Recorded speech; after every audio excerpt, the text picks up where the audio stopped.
All right. So, hello and welcome to the OHA weekly COVID-19 vaccination reporting for long-term care facilities meeting. Lisa Iguchi is an epidemiologist with OHA, the Oregon Health Authority, and she's going to provide us with an overview of the reporting system and process for Oregon nursing, assisted living, residential care facilities. And there will be opportunities for facilities to ask questions at the end of the call. So please use the chat feature for your questions, or you can wait until the end of the presentation and we will field questions then. So we are recording the meeting, as I mentioned, and the link will be posted in a few days. And then at the end, if there's any lingering questions, we will put up Lisa's email address so you can contact her directly. All right, Lisa.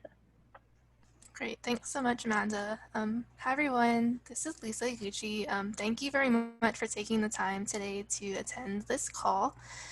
Really the intention of the call is to review both the tracking tools and resources that we at the Oregon Health Authority have provided to long-term care facilities, as well as the reporting process. This is intended for long-term care facilities that are required to report COVID-19 vaccination data to us. If this is something that you have been doing already, thank you very much, and I hope this is a refresher. And for those who are new, I hope that the resources that I shared today will be useful for you as you work on your reporting to us. So the objectives I have for this call is to first cover the reporting requirements for COVID-19 vaccination reporting to the Oregon Health Authority. Then I want to review the resources that we have available, specifically focusing on our OHA developed tracking tools. Following that, we'll talk through the reporting options for COVID-19 vaccination data, and I'll specifically focus on our OHA online reporting survey. And then we'll wrap up talking about what COVID-19 vaccination data for Oregon long-term care facilities is already available, as well as next steps. So reporting requirements.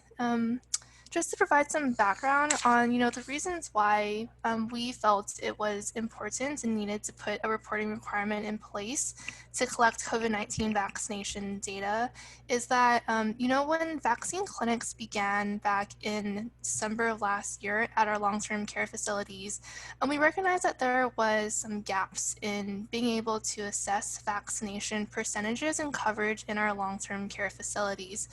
We really were only able to get the number of vaccinated individuals and didn't have denominator data to calculate percentages and understand, what is the coverage in facilities and how is that looking and how can we measure our progress. And so, additionally, the other gap was that some facilities let us know that there really wasn't a system they had in place to track their vaccination status of their staff and residents. And so in order to address these gaps, back in mid-March, we released a provider alert that asked facilities to begin tracking their vaccine status of their staff and residents. And we provided tracking tools for this purpose, which I'll review in the next few slides. We also asked facilities to begin reporting through an online survey, and that began in early April. We monitored kind of on a weekly basis, how compliant facilities were in reporting this information to us. We recognized kind of on a week-to-week basis that we're getting maybe about half of facilities reporting to us. And so, we started to work towards implementing a requirement for this to really get all facilities reporting. I think all of you recognize the importance of having this data to really look at, not just facility level progress, but also state progress to inform, how we're doing, and as well as to target, where gaps may be and where we can improve with our vaccination rates. We basically modeled all our reporting off of the national reporting because we anticipated that there was going to be a federal requirement put into place for nursing facilities to report COVID-19 vaccination data. And this was something that came into effect in mid-May when CMS issued their interim final rule. for nursing facilities to report COVID-19 vaccination of residents and staff to the National Healthcare Safety Network, or NHSN. And so that happens in mid-May, and then on June 1st, we released, or DHS put the rule of OAR 411061 into effect that required all state-regulated long-term care facilities, so not just the nursing facilities, but also we wanted to get the data from assisted living as well as residential care facilities, and the requirement was to report weekly vaccination data to us, and we worked to align our requirement with CMS. So what exactly does the requirement entail? So as I mentioned, this is effective June 1st for all licensed nursing, assisted living, and residential care facilities to report weekly COVID-19 vaccination summary data to us, either through the OHA reporting survey or for nursing facilities through NHSN. And what we're asking for in terms of reporting data is summary data or aggregate counts. So no individual level information, but asking for the total number of staff and residents either working or living in the facility for the previous week. And of those staff and residents, how many have so far been completely or partially vaccinated, broken down by vaccine dose and product. In addition to the vaccine information, the other information that we ask for is the number of individuals with any medical contraindications. So these are the required data elements that we ask for facilities to report on a weekly basis. And I will show this a little bit more broken down when we talk through the reporting survey. And again, this aligns with the CMS, the federal requirements for nursing facilities. So, as I mentioned, in order for facilities to be able to track this information and get this information reported to us in an accurate and standardized way, we developed some tracking tools and resources for facilities. So I wanted to focus specifically on the OHA tracking tools that we have provided. So these tracking tools are really just Excel files that are intended to assist facilities with tracking and reporting to us. There are two separate tools. One is a staff tracking tool, and then the other one is a resident tracking tool. And the intent of these tools is that facilities can track individual level information for your own monitoring purposes, but also that once individual level information is entered into the tools, then the tool auto-calculates summary counts. So you don't have to calculate any of the summary counts. It will do that for you. And that way you can track not just the individual level information, which is very important, but also kind of your facility level information and see how you as a facility are doing and where there are gaps. So I'll just walk through the tools quickly. So each tool contains 4 tabs. As I mentioned, there's a staff tool and separately a resident tool.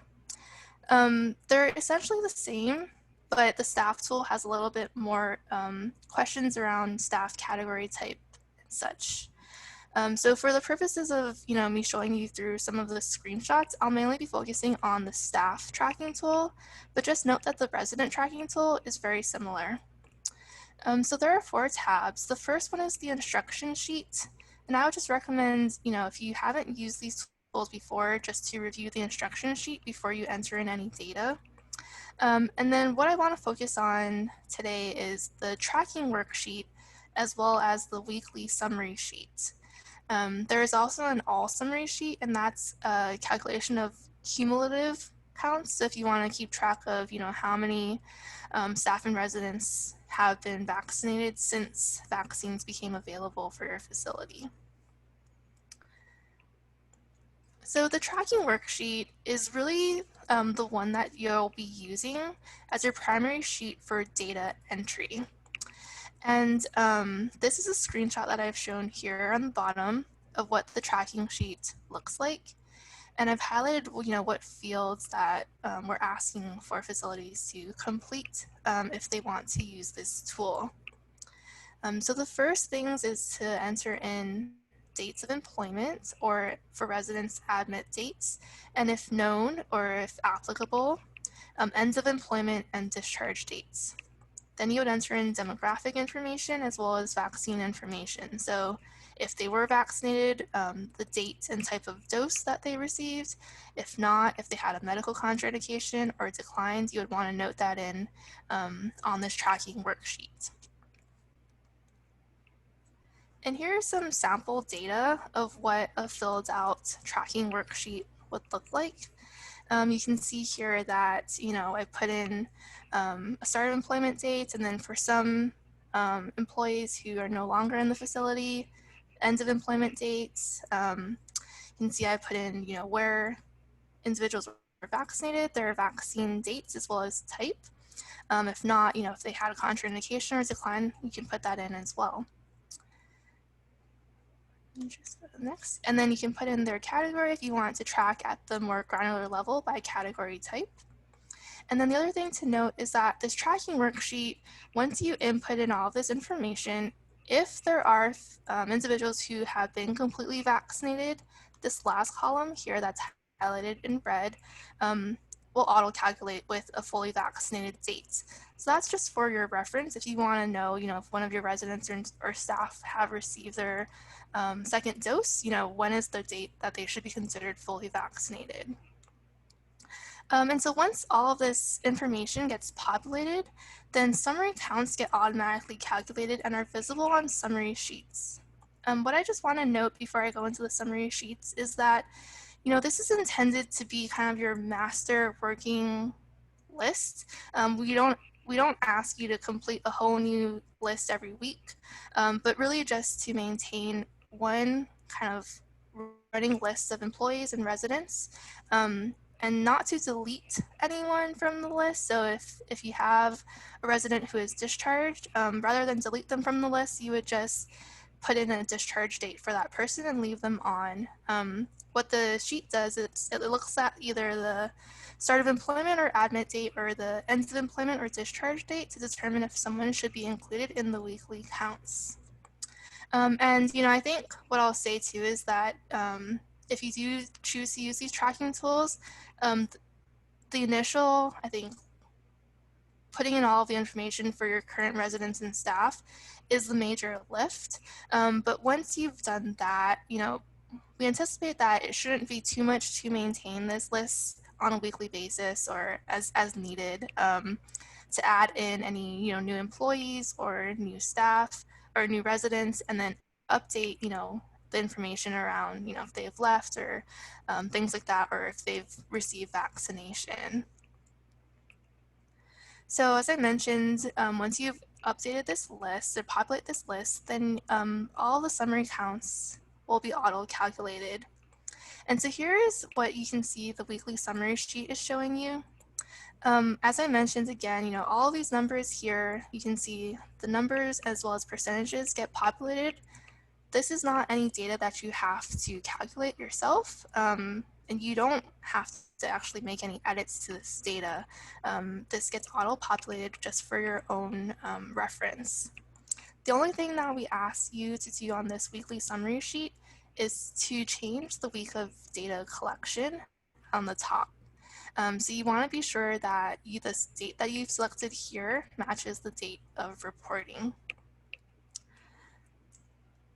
These cells highlighted in red are the ones that we're asking as what I've mentioned, required data elements for reporting.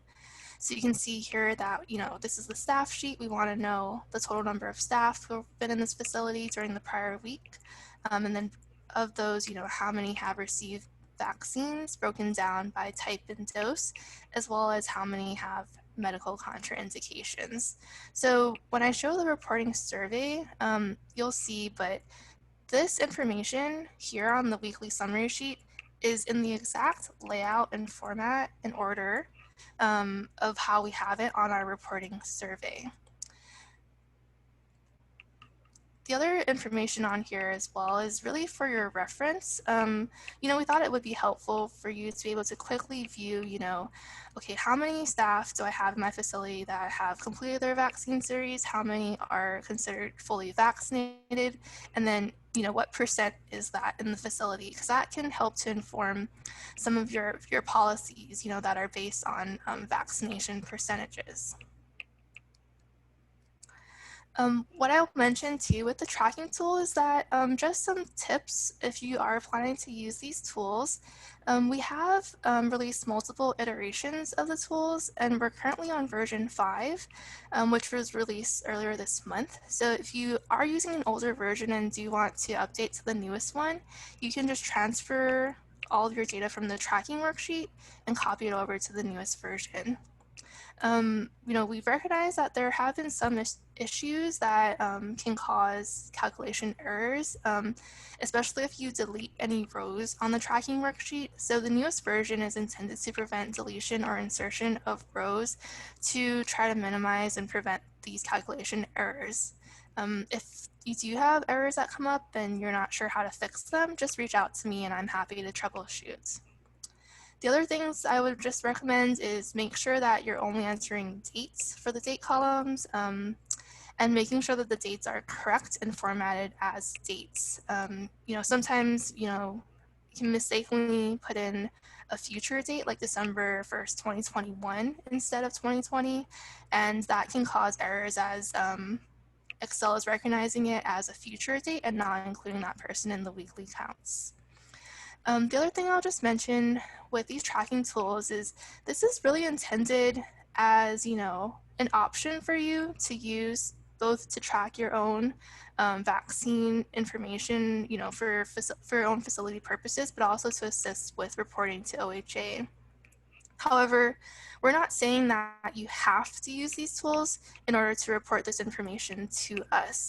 If you're already using other tools or have another mechanism to track this information and report it to us, that is fine. We just ask that whatever you're using allows you to accurately generate the summary counts for the timeframes that we're asking for. And so the tool really does help you to do that, I think, pretty readily. But we do recognize that, some facilities may already have systems in place that calculate this information for them.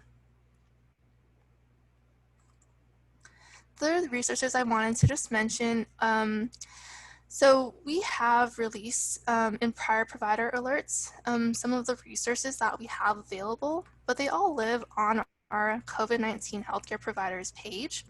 And this page, it is a little bit buried to find the information, and I definitely acknowledge and recognize that. So I did provide a screenshot here on where to find this information. So you're going to have to go to the healthcare providers and clinical labs section, and then you have to basically click a little plus button to expand it out. And you're going to want to navigate down to the clinical and infection control guidance section. And there you'll see on the bottom staff and resident vaccination tracking in long-term care facilities and all of the resources that we have for this. What I've highlighted here is that we have a FAQ document that we update on a regular basis. So if you haven't seen that, I would encourage you to do so because that might already answer some of the questions that you have. And then we also have a supplemental guidance document. This document provides some additional definitions if there are questions that you need clarification for example, if one of your staff should be considered an ancillary service staff or an aide, for example. So I would just encourage you to take a look at those resources if you have not already. Okay, so now I want to get into talking about reporting to the Oregon Health Authority.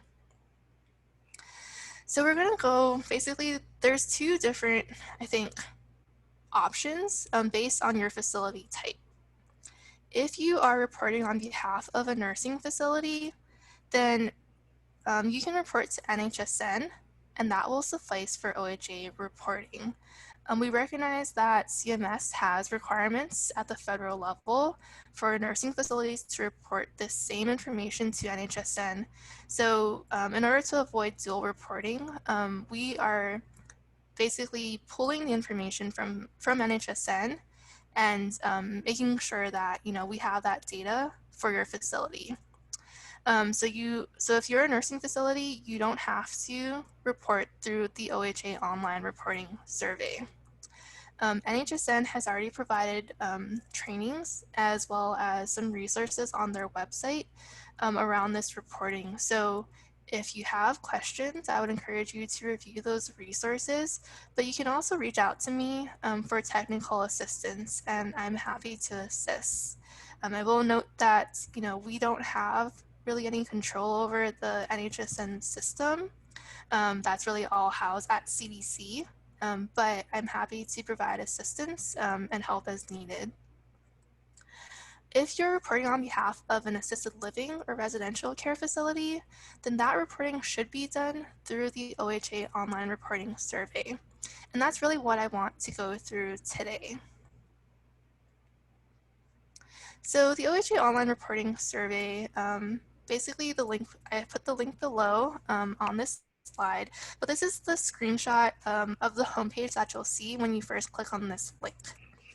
You can see that it provides you with links to the tracking tools, but also I wanted to point out that from our homepage, you can download a PDF document that is our quick start guide for COVID-19 vaccination reporting. And this quick start guide provides you with step-by-step instructions with screenshots of how to report COVID-19 data through this survey. So if you've not seen this landing page before, it's your first time, you want to click on creating an account. You'll be asked to enter in your email address, and then I'll show you kind of the next steps for that. If you already have been reporting to us, then you just continue to log in. So you'll be asked when you click login to enter in your email address as well as your password. If you forgot your password for whatever reason, you can click on that email my password and have that information emailed to you. So in case there are users who have not yet created an account, I'll just show you kind of the steps for that. So once you put in your email address after being asked to create an account, you'll be asked to select the facility that you'll be reporting on behalf of. So you'll want to be able to, so on the left top here, I provided a screenshot. You'll want to be able to find your facility. You first want to make sure that you are selecting the appropriate facility type that you're reporting for before searching for your facility. Once you find your facility, you click go, and then you'll be asked to verify facility information. If you need to correct anything, you can click on the Edit Facility Information button and put in, if the address is wrong, for example, you can correct that there. If you realize this is not your facility, you can click on This is not my facility and go back to select a different facility.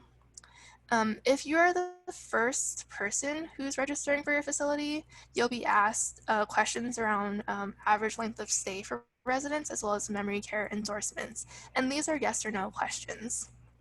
Once you've completed that information and verified your facility information, then you can click continue. What will happen is that you'll receive a temporary password that to the email that you sign up with, and from there you can log in and set up your own password. Just some tips I would recommend is that when you're entering in your email address for the first time, just double check your spelling, punctuation, spacing, because that's the email that we're going to be using and linking to reporting for your facility. You should get the temporary password email quickly after clicking the continue button. If you do not, check your junk mail. But it may be that the email that you registered for whatever reason wasn't a valid email address, and so that's why you did not receive the temporary password. If those situations arise, just reach out to us and we can help to troubleshoot. The other thing I'll note here is that, there can be multiple users linked to one facility. So if you do have someone who maybe you want to register as a backup for your facility for reporting, they can follow the same process as well. So once you've created a login and once you've logged into our system, this is the landing page that you'll see. You'll be directed to enter data for the current reporting week. And that you can see on the top, right? So this current reporting week is 6/21 to 6/27. You'll want to click enter data, and then from there you can put in your information. If the prior week has not yet been reported, you'll also see the option to do so. So that's on the bottom. You can see there is prior reporting week and that orange button to enter in your data for the previous week. If you've already entered in data for the prior week, this bottom part here, you won't see it. You won't see it because you've already reported information. The other things you can note here is that there is on the bottom right a log of your reporting week history. So it should show you the week of reporting, who submitted the data, and when that was submitted. And then you can also view your weekly trends on a graph, and you can access that information on this landing page. And I'll show an example of what that looks like in a bit. So once you click enter data for the current reporting week, you'll be directed to this layout. And first we ask for weekly summary of staff reporting vaccination data. And so what I want just to reiterate again is that this layout exactly reflects the weekly summary sheet I showed on the tracking tool. So if you're using the tracking tool, you'll just want to make sure that the date that you have on the weekly summary sheet matches the week of reporting that you're reporting for in our survey. And then you can transcribe the counts and input them here into the survey. It's all in the exact same order, and the red outline boxes correspond to the highlighted red cells on the weekly summary tool. These cells are the ones that are required for saving and the required data elements, but as you can see, you can optionally report to us information broken down by category, as well as if there are staff who've declined or have unknown status. We've also provided some little info icon buttons here, which I'll show for residents as well, really just to help provide some additional guidance if, as we've seen some questions come up around what exactly we're asking for. Once you enter information for staff, then you'll be directed to the resident sheet. And again, this layout exactly reflects the weekly summary sheet on the tracking tools. So you can see here that, if you're using the tracking tools, again, just make sure that the week of reporting you selected matches what's on the week summary sheet, and then you can transcribe the summary counts to the survey. As I mentioned, so if you hover over any of the icons, you'll get a little bit of text explanation. One thing that I want to note that I've received some questions on is that, in terms of when we're reporting vaccines or how many staff or residents have received their vaccine, we're asking for how many have so far received their COVID-19 vaccine and not just the number who have received it during the week. So just to make sure that all of you are aware of this, because if you are interpreting it as just how many were administered during the week, you might report 0, and to us that will look like you're saying 0% of your staff or 0% of your residents are vaccinated. The other thing to note is that if you do have any fields in red that are not applicable, so if you go back, for example, if you don't have any residents who received a Johnson & Johnson vaccine, if you leave it blank, it won't allow you to proceed. So I would just recommend entering in 0 into those fields rather than putting in any kind of text or saying NA. Just put it in a number, like 0. And then the counts of how many people are vaccinated or have medical contraindications should not exceed the total number of residents or staff in your facility. If that were to occur, then what will happen is that you'll receive an error message because we assume that's likely a data entry error. So after you enter in the information for your residents and staff, you'll get to this review page. And really here is where we want you to double check and confirm that what you've entered to us is correct. This is the page where I think this is the last opportunity you'll have to make any corrections to your data before submitting it to us. So we just ask you to double check the information, and then if it looks good, then you can sign off with your name and title, and then submit that information to us. A couple of things to note around this reporting is that, you know, weekly reporting is required, and if reporting has already been submitted for the prior week, you'll see a button on top that will allow you to pre-fill your data. If you have not reported for the prior week, then you will not see that button pop up. And the pre-filled data from last week button allows you to populate your counts and make revisions to any counts, including if you have any changes to staff or resident census. But by clicking on that pre-fill week, then you don't have to input in all of your data again, but you can make minor revisions as needed. The other thing I mentioned was the weekly trends graph. So from the landing page, you can click on the weekly trend graph to see percentages of completely and partially vaccinated staff and residents for the prior 6 reporting weeks. So it's kind of on a rolling basis. It will show if you reported for the past 6 reporting weeks, kind of your trends each week.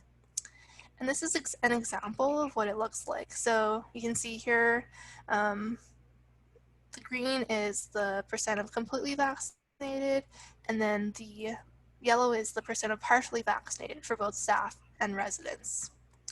If you are submitting information to NHSN, but still would like to access these weekly trend graphs, you can still do so. We are pulling the information from NHSN for the nursing facilities, and so these graphs will populate with your NHSN data as well.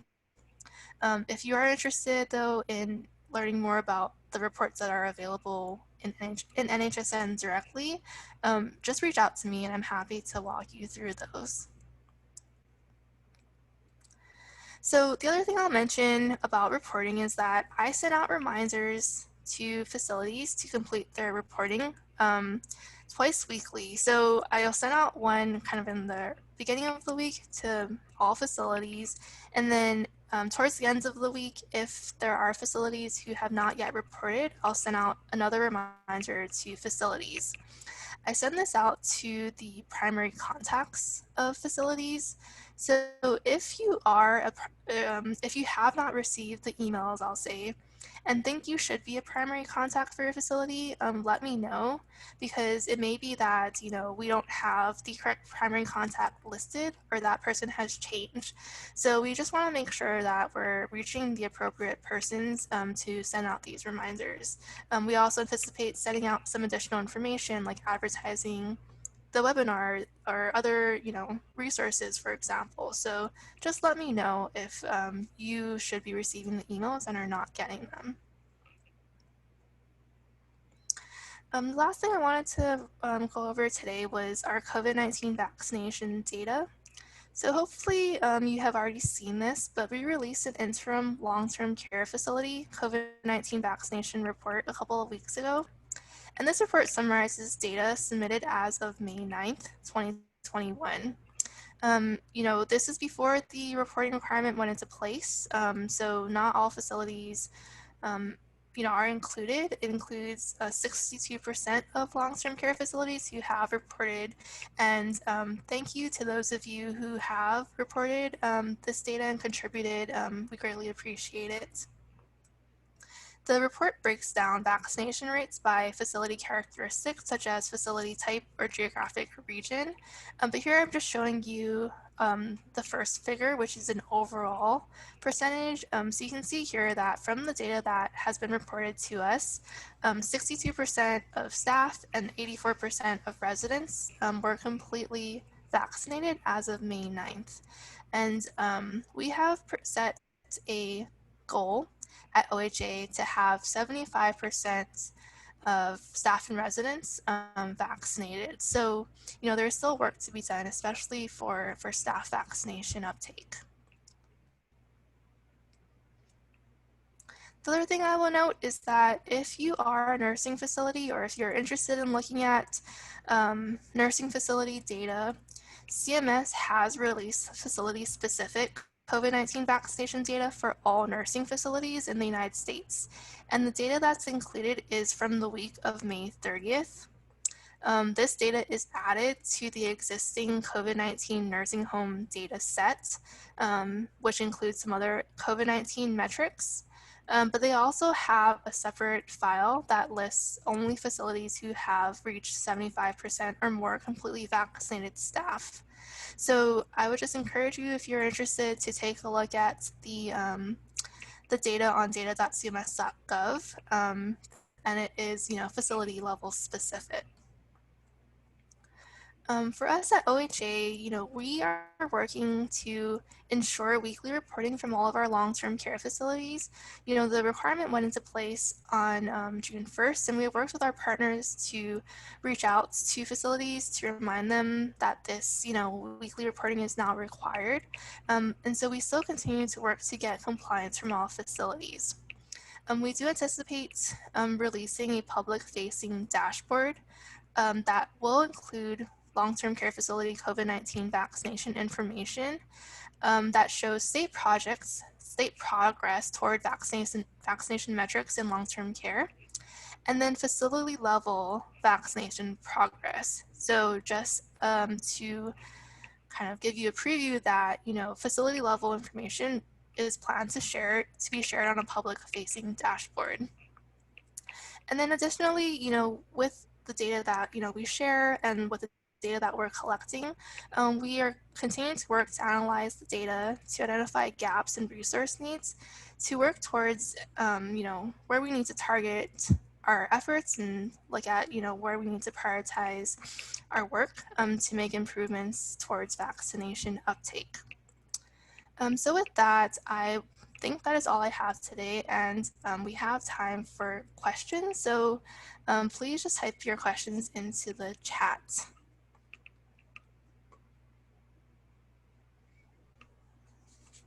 And this is Amanda. We don't have any questions yet, so we will Okay, see if great. any come on up for us.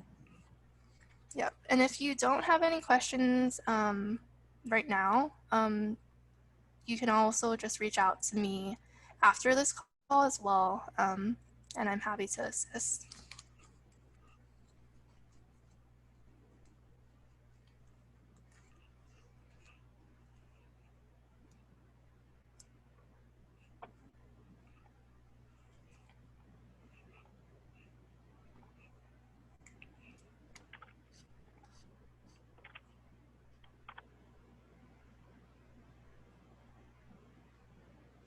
So how long do you expect we continue reporting? Do you have an estimate?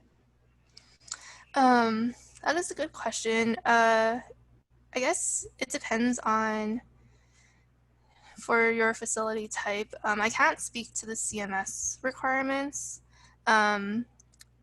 because that's a federal requirement, but the current rule is a temporary rule. And so it went into effect on June 1st of this year. And I believe that temporary rules are 6 months, but Becca, if you can correct me if I'm wrong on that. But I think that's, all we can really say right now is that it is a temporary rule. And I think it's a 6-month time frame for now. Yeah, that's right, Lisa. This is Becca Pierce, Healthcare Associated Infections Program, OHA. Currently, it's a temporary rule.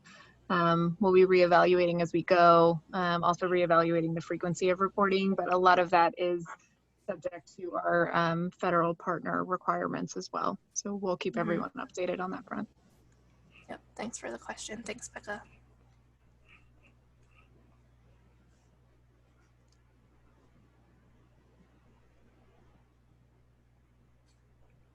We still do have 15 minutes allotted for this meeting, so if anybody does have questions, this would be a great time.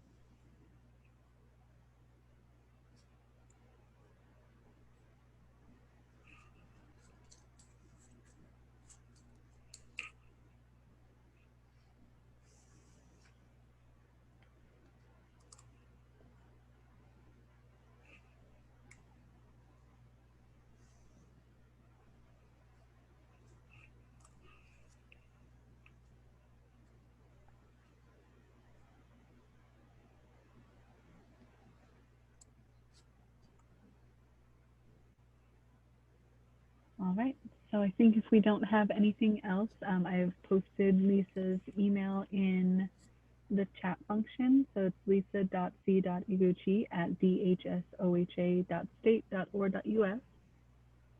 You're welcome to contact her with any questions, and it looks like her contact information is on those reporting pages that she mentioned as well. Oh, here, we do have one more question.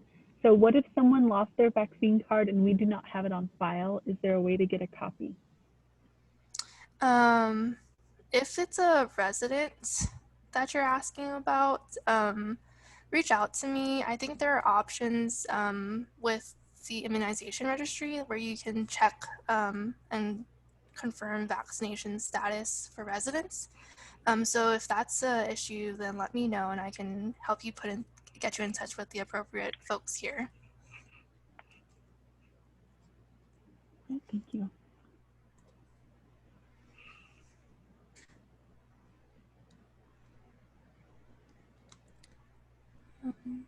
Yeah.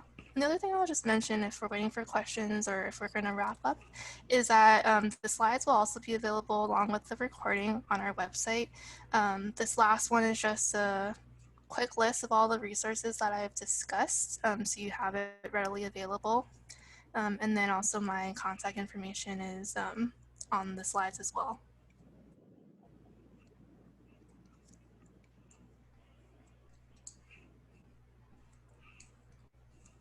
All right, so we're going to do last call for any questions or comments that anyone needs or wants to make.